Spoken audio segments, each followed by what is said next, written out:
Long before becoming you, the question, do you believe in God, was the worst anyone could ever ask me. You might feel similarly. It's a binary question, and I'm not a fan of binary. It's a yes or no question to the nature of the universe. It's like asking, what is the meaning of life? Yes or no? I have no intention of asking or answering that question today, not for you and not for me. I think it's a bad question. It's particularly bad when people are sure they know the answer and then they judge other people if their answer is different. I won't ask the question, and I don't have an answer, and I'm sure if ever anyone comes close to getting an answer to that question, the answer won't be yes or no. The universe, as I understand it, is far more complicated than that. It's profound, with mystery. It's complex, unknown, and unknowable. It's wild and chaotic, with life teeming in the minute and in the magnificent. It's loving. It's violent. It's unpredictable. And I'm not willing to even consider that there's a yes or no question that comes close to apprehending the depth or breadth of what it means to be alive, or in what ways we are alone and in what ways we are not. There are times, though, when I seek people who wrestle with these big questions. Not people who answer them, but people who live into them. Some are scientists, poets, philosophers. A few of my favorites are mystics. Mysticism, in its formal and academic context, is the radical experience of the divine. My master's degree is actually in medieval mysticism, a subject I found tremendous comfort in graduate school, where we otherwise spent our time diagnosing and dissecting God. Courses on reason and doctrine were tempered by poetry written 1,000 years ago by women and men overcome by love. We do have mystics closer to our time period who've had similar experiences. The 20th century writer and spiritual leader Thomas Merton wrote of a conversion experience in Kentucky.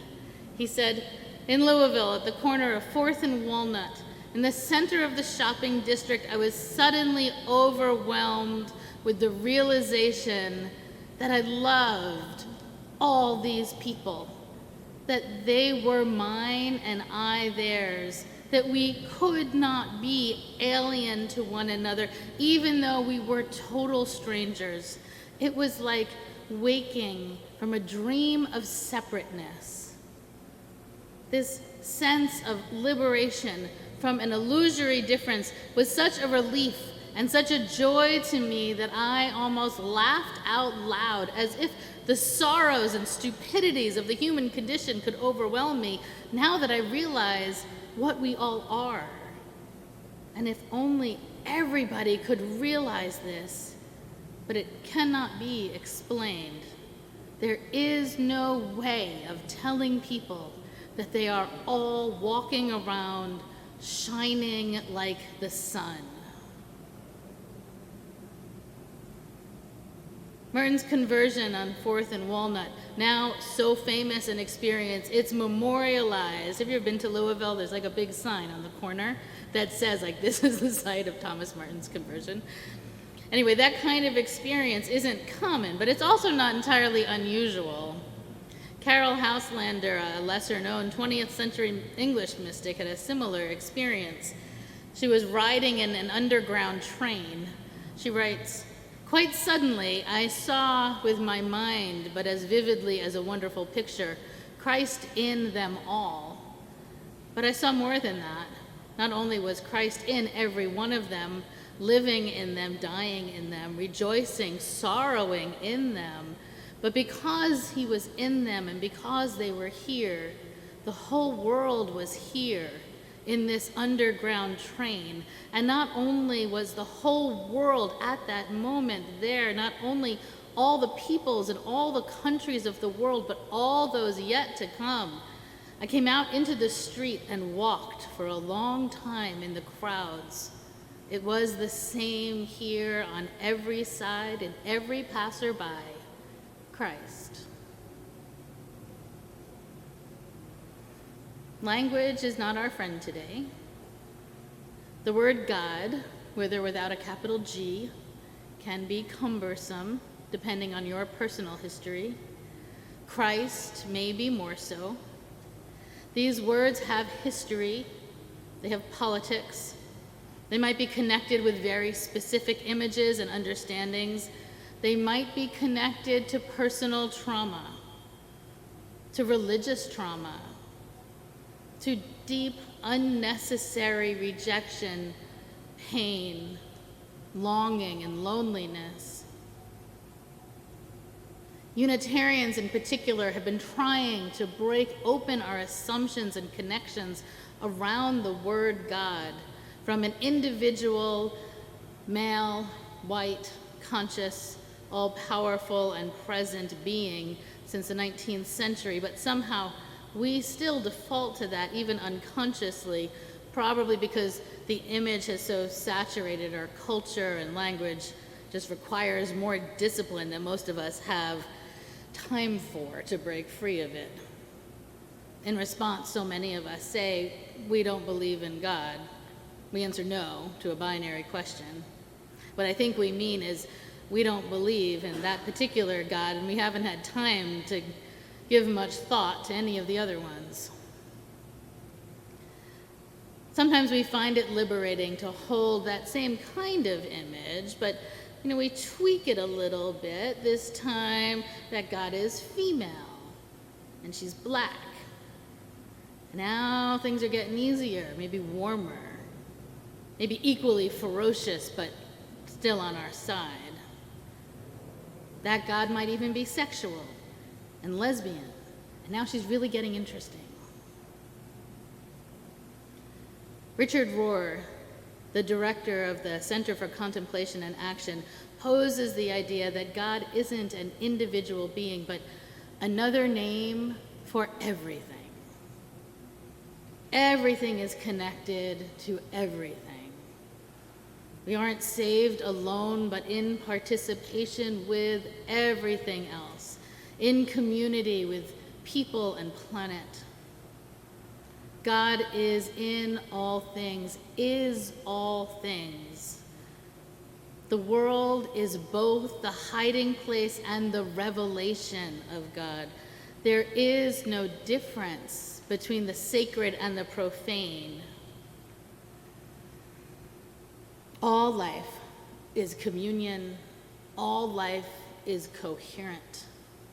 Limiting God to a person, a single revelation, makes the world fragmented and small, but the world, the universe, is massive and expanding.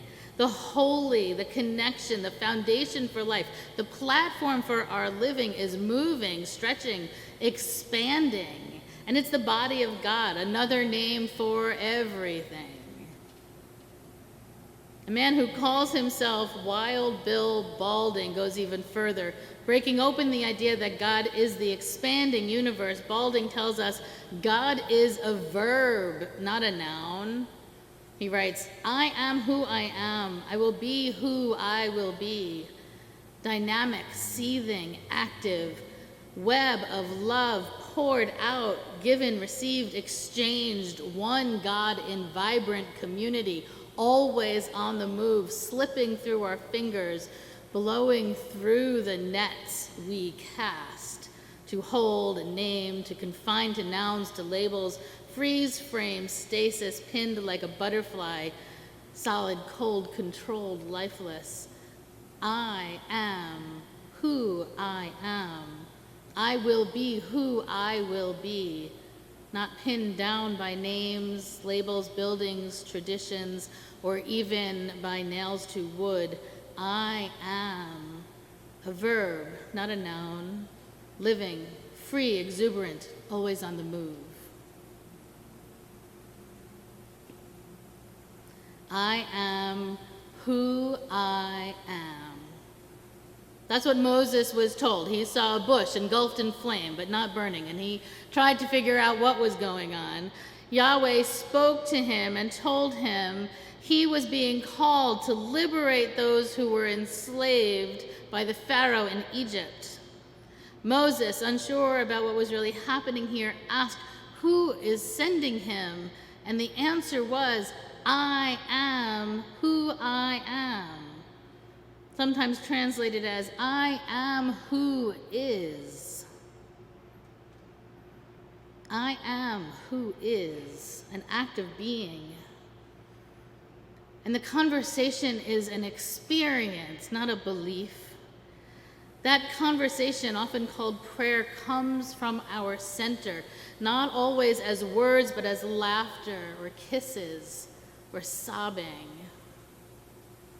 Prayer is primeval, it's primordial. It's our most ancient language, spoken long before we had words. We dance in joy and sorrow and fear. We make wishes, often secret, and howl, often in pairs. And every time we do, we are expressing our deepest desires, our longing for a world we once knew or never knew and can't live without. Prayer is our most authentic expression when we allow it, especially if we don't try to temper it with those pesky binary questions that end in yes or no. Once we move into our minds, seeking images or specifics, wondering to what or to whom we are praying, we have moved from our hearts to our heads, where mystery is uncomfortable and usually unwelcome. I remember a long time ago being told to kneel and pray daily, to say thank you and to ask for things like help and wisdom. I was told if there were specific things I wanted, I could mention those too, but to be aware that sometimes the answer is no. So I did that. I got on my knees and I talked. It was fine, sometimes helped me get clear about things or made me feel better about something. Sometimes I waited for answers and I could wait a long time. As I got a little older, I started feeling like this was really just a dysfunctional relationship, with me doing all the talking and some guy in the clouds with all the power. So I started studying religion. I asked a teacher how to pray, and she genuinely didn't understand my question. I wanted her to kind of hand me a stack of papers with all the right words. Then I'd be sure I was doing it all right. And instead, she asked me if I sing, or walk in the woods, or chant. She asked if I dance, which I did often. She asked if I love people, which was also a big yes. So she said she doesn't understand why I'm asking. She said, I think you know how to pray. I thought I'd find some appropriate and accepted posture and start a conversation with magic words and get an answer.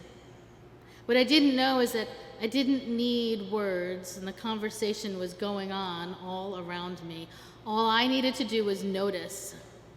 I needed to breathe, to see, to feel, to listen.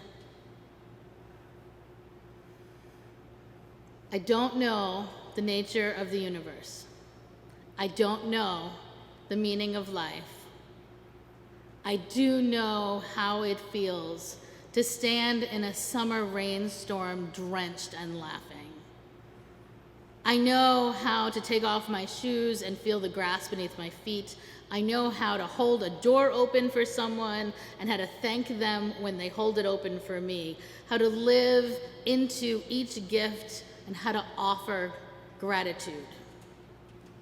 So look around for yourself. Just outside this door, you're gonna see a great big parade. a lot of people celebrating. You're going to see giggling children. You're going to see plumes of exhaust, regal buildings. You'll see people scrounging for food, warm winds, tropical storms, awe and delight. You will see all the things, dreadful and beautiful, more wonderful and terrible than is necessary. Let it strike you speechless with worship and fear. It is everything.